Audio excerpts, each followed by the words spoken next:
بسم اللہ الرحمن الرحیم۔ دنیا میں بہت سے لوگوں کو اقتدار ملا۔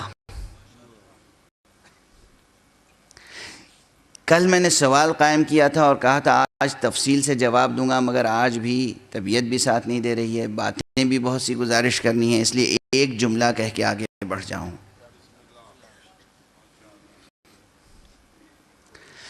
جنہیں جنہیں اقتدار ملا، یہ دیکھیے انہیں اقتدار پانے کے بعد کیا کیا۔ اگر اقتدار پانے کے بعد حق کا ساتھ دیا، حق کا نام بلند کیا، حق کا پرچم بلند کیا، حقوق کی حفاظت کی، امن و انصاف اور عدالت کا نظام قائم کیا، حق پرستی کو رائج کیا، خدا کو یاد رکھا، سرکشی نہیں کی، تو وہ یقیناً اللہ کی طرف سے انہیں اقتدار ملا۔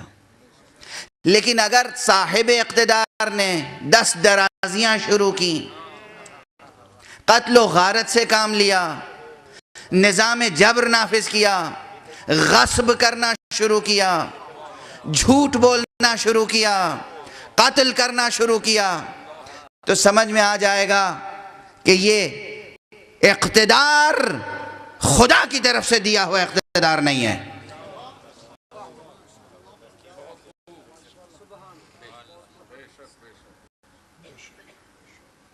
کہیں کسی حکیم کا ایک جملہ ہے کہ درخت اپنی جڑ سے نہیں پہچانا جاتا، اپنے پھل سے پہچانا جاتا۔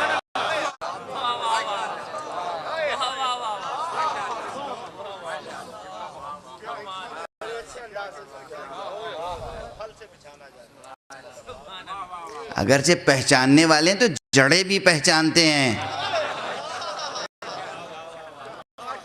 پہچاننے والے جڑیں بھی پہچانتے ہیں، مگر عام طور پر درخت اپنی جڑوں سے نہیں، اپنے پھل سے پہچانا جاتا ہے۔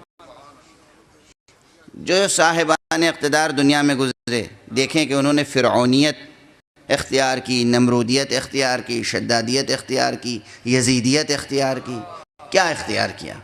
نتیجہ کیا ہے؟ اگر حق پر رہے، حق پرست رہے، نظام میں حق رہا، تو حق کا عطیہ ہے۔ عملاً اقتدار کے سلسلے میں بھی یہی ہے اور عقل کے سلسلے میں بھی یہی ہے۔ اگر عقل خدا پرستی تک لے جائے تو وہ عقل ہے، ورنہ عقل نہیں، شیطنت ہے۔ یہ میرا جملہ نہیں ہے، کسی نے حضرت امیر المومنین علی ابن ابی طالب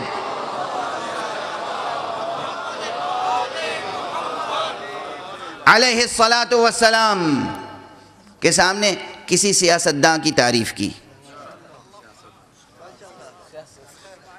کسی کا نام لیا، کہا یا علی، اس میں شک نہیں کہ وہ بڑا سیاستداں ہے، اس کی سیاست بے پناہ ہے۔ آپ نے معلوم ہے کیا فرمایا؟